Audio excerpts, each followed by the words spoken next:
I bought a Beach Boys compilation album when I was a teenager. I bought it off an older friend of a friend, a thieving bastard who'd procured a bag of cassettes and was now trying to get rid of them quickly. Flicking through these tapes, I came across this Beach Boys compilation.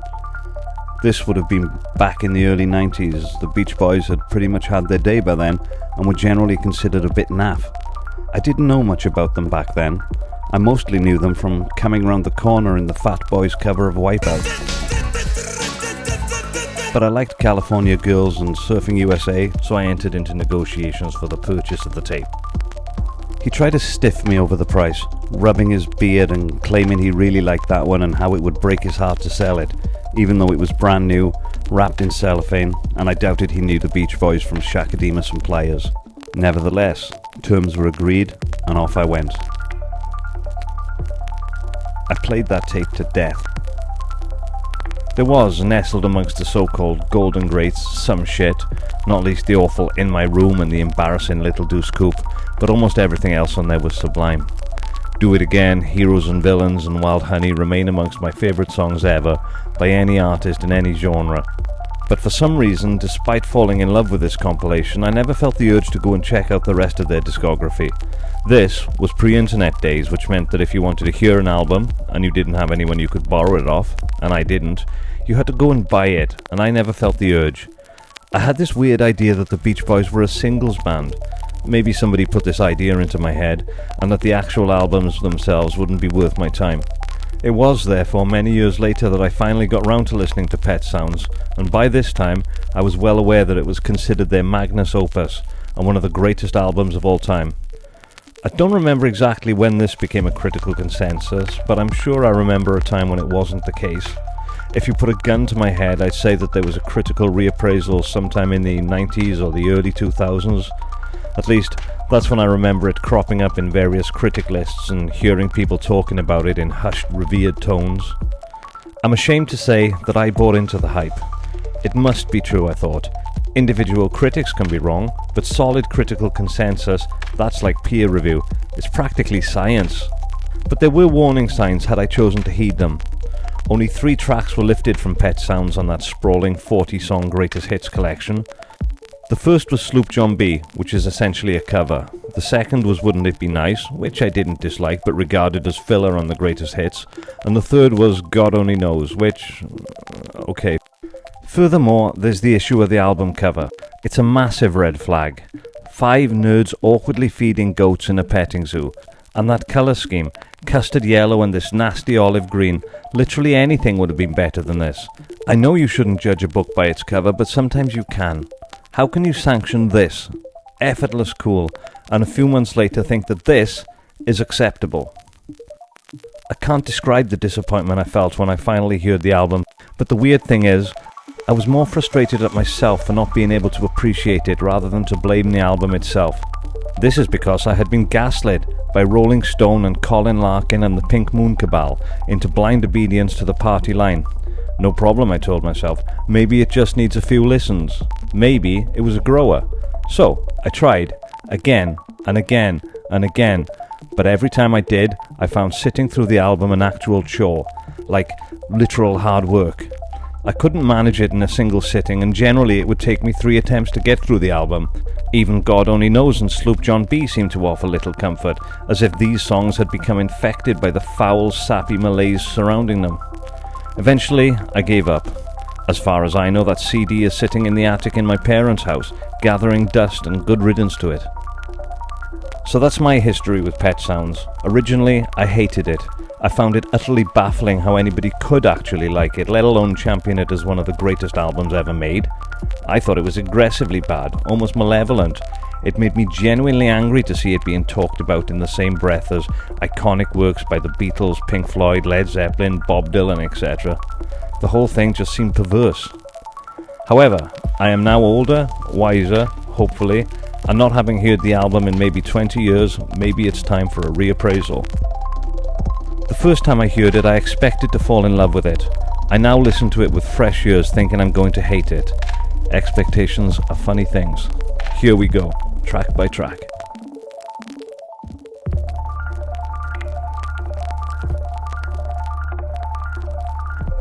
Wouldn't it be nice? It's such a great verse. It comes charging in with this Phil Spector wall of sound with great vocals and a beautiful melody. You can almost forgive the lyrics. Almost. But the verse quickly reveals itself to be a beautifully constructed pier, jetting out bravely into a churning ocean of shit. The bridge is anticlimactic, slamming brakes on any kind of momentum, and the chorus is just meh. From there, the song devolves into run run reindeer nonsense, and that we could be married and then we'd be happy refrain makes my skin crawl. In the future, I would be perfectly happy to listen to the first 30 seconds of this song and then skip the rest. Apparently it was inspired by Brian Wilson's infatuation with his sister-in-law. You Still Believe in Me. I remember hating this one when I was younger and regarded it as one of the album's main offenders, but it's okay actually. The Beach Boys have always had a nasty penchant for maudling ballads, and I'm not a fan of any of them, but I begrudgingly admit that this is one of the better ones. Actually, I like this one. It's got kind of a Christmassy feel. I feel better now. That's Not Me. Is there a pacing issue on this album? I feel like there should be something with a little more life here after You Still Believe in Me. This song is awful. There is actually a tune, but there's something kind of grating about it. Something about it makes me not want to like it. I think it's the vocal performance, and of course the lyrics. They combine to make the song's narrator sound like someone who'd get bullied in Happy Days. A blanket boy that Richie Cunningham would try to take under his wing and try to help, but who would keep reverting to type and would get written out after a few episodes because he's more irritating than funny. Honestly, all this introspection is fine, but it sounds like it was written by somebody with low testosterone. I've got no idea what he's warbling about, and I don't care. Towards the end of the song, it sounds like he's going to start telling a story, and I think maybe the song is going somewhere. We get this, I went to the city line, and then someone pushes the fade button, just as well. Don't talk, put your head on my shoulder. Or is it shoulders? There's awful song names on this album, and it really needed an up-tempo number here. This is another painfully slow one, and it's sickly sweet.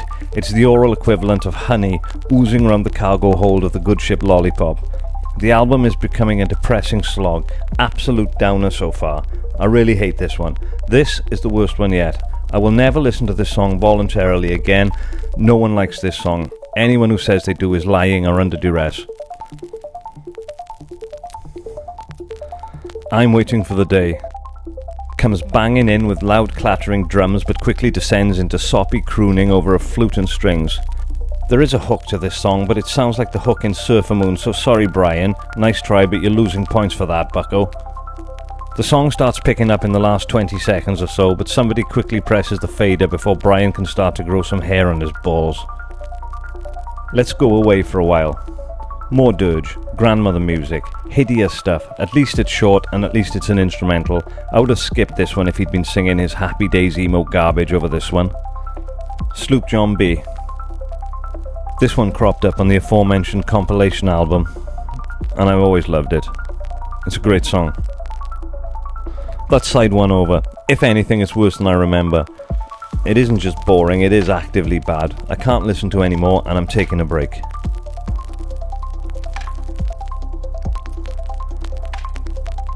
God Only Knows. It's one of the best love songs ever written. It's that simple, absolutely sublime, but I can't enjoy it because I'm too worried about the next 5 or so songs. I Know There's an Answer.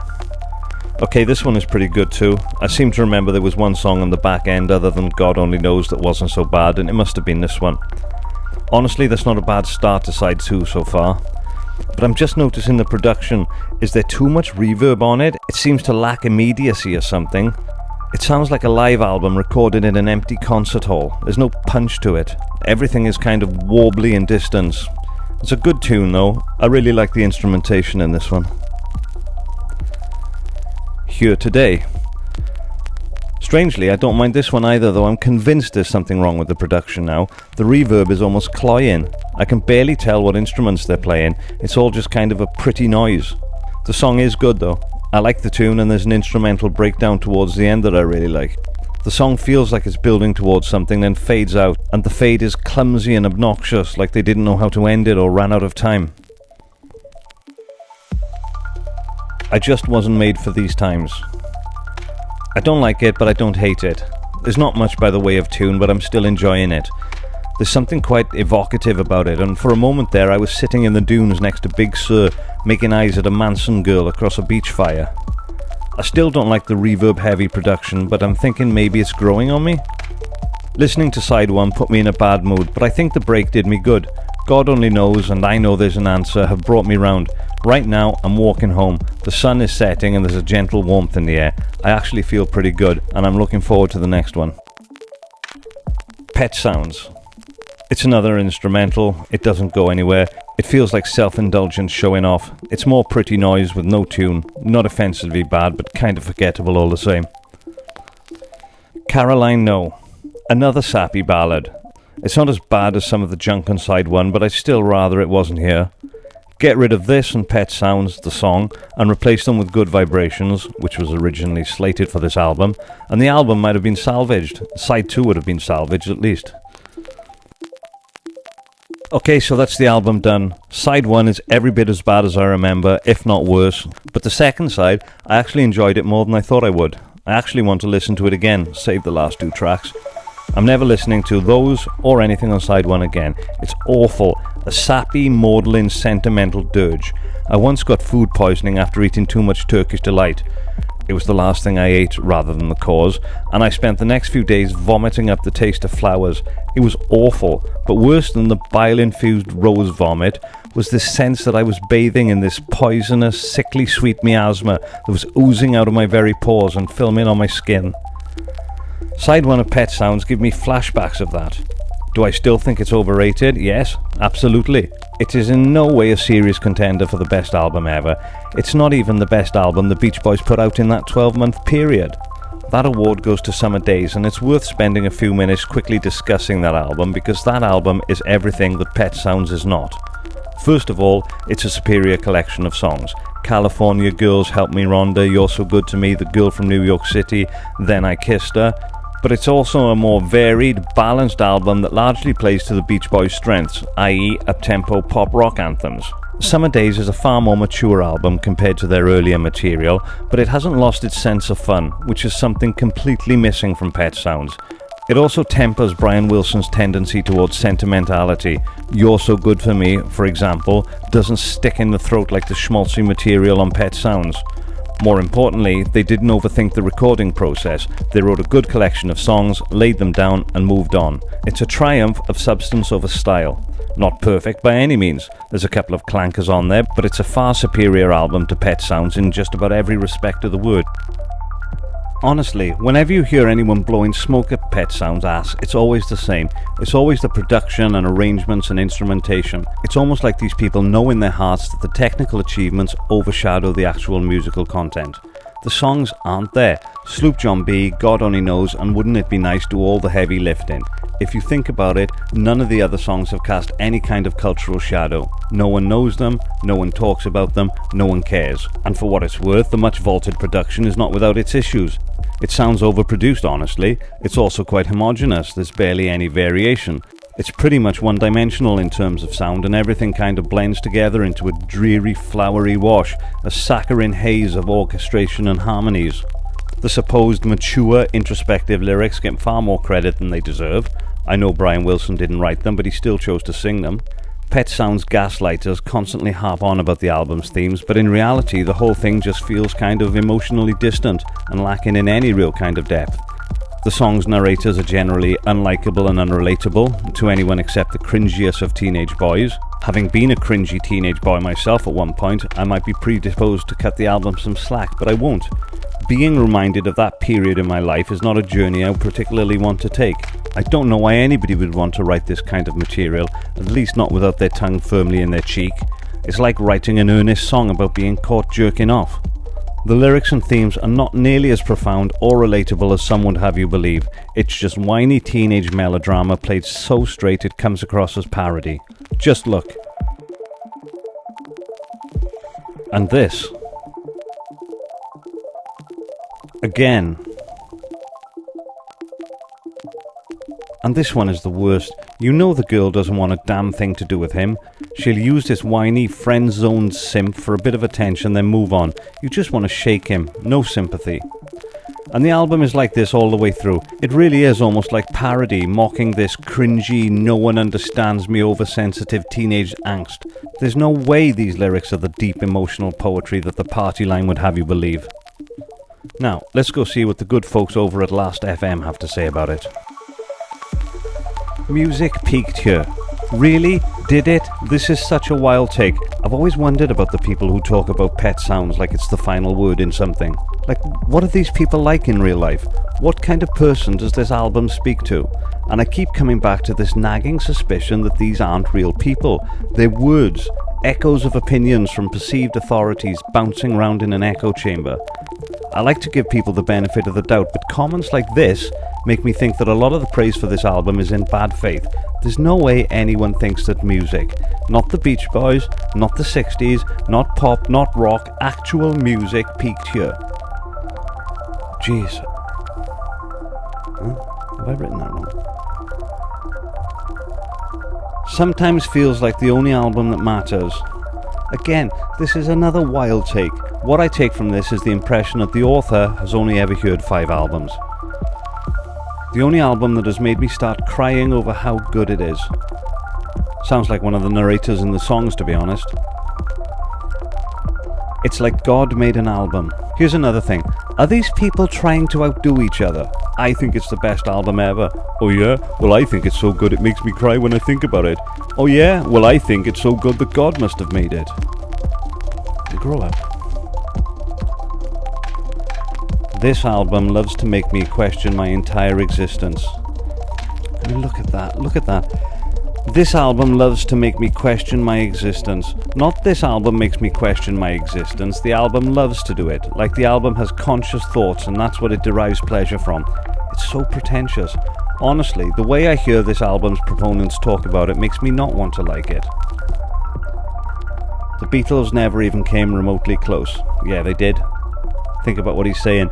Abbey Road, the White Album, Sgt. Pepper's. It's not that Pet Sounds is better, not that they came close, but they're not even remotely close.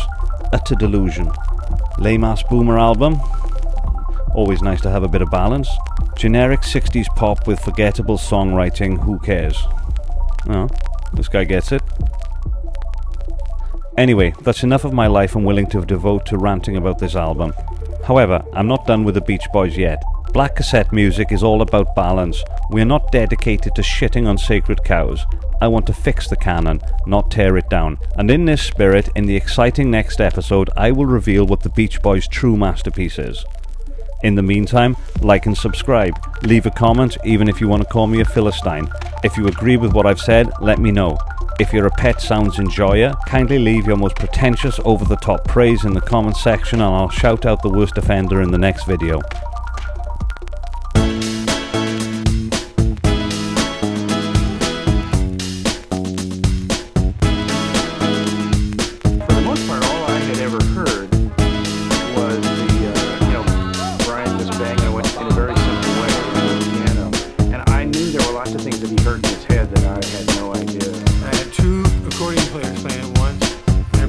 Same thing, and it just rang through the room, and everybody was going, what is that sound, you know?